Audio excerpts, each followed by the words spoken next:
Avec l'option FM avancée, nous pouvons accéder à des mesures supplémentaires, pour les signaux FM, au-delà du niveau du signal de porteuse. Nous pouvons les voir en mode mesure. Si nous maximisons cette fenêtre, vous pouvez obtenir le niveau du signal également pour les sous-porteuses gauche, droite, gauche plus droite, gauche moins droite et pour le MPX démodulé.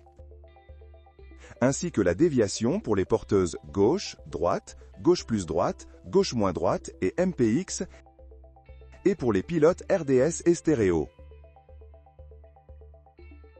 Si vous voulez voir toutes ces porteuses dans l'analyseur de spectre, nous avons créé un outil spécial pour cela, appelé le spectre FM MPX.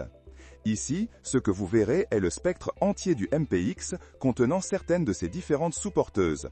Par exemple, ici à gauche, la première composante, la première sous-porteuse, sera la sous-porteuse gauche plus droite. Le pic à bande étroite est le pilote stéréo. Après cela, la sous-porteuse gauche moins droite.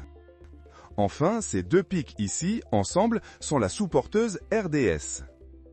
L'ensemble du MPX prend jusqu'à 75 à 80 kHz selon que d'autres porteuses supplémentaires sont présentes ou non.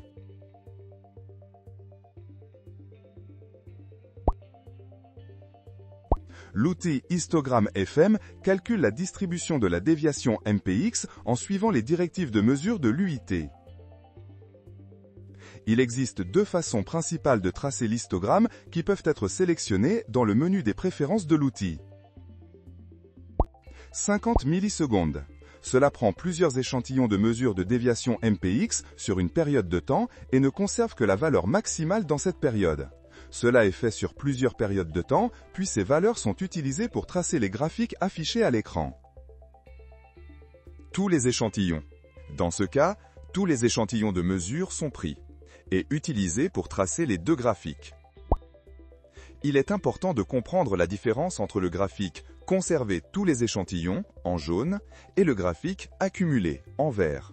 Le graphique « Conserver tous les échantillons » nous indique le pourcentage d'échantillons avec une déviation MPX égale à la valeur sélectionnée, tandis que le graphique « Accumuler » nous indique le pourcentage d'échantillons avec une valeur de déviation MPX supérieure au seuil sélectionné.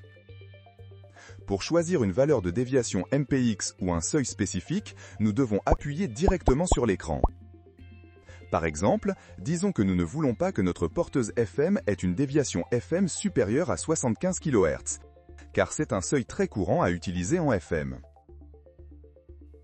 Nous pouvons sélectionner le seuil en appuyant directement avec notre doigt sur la valeur de déviation correspondante sur le graphique.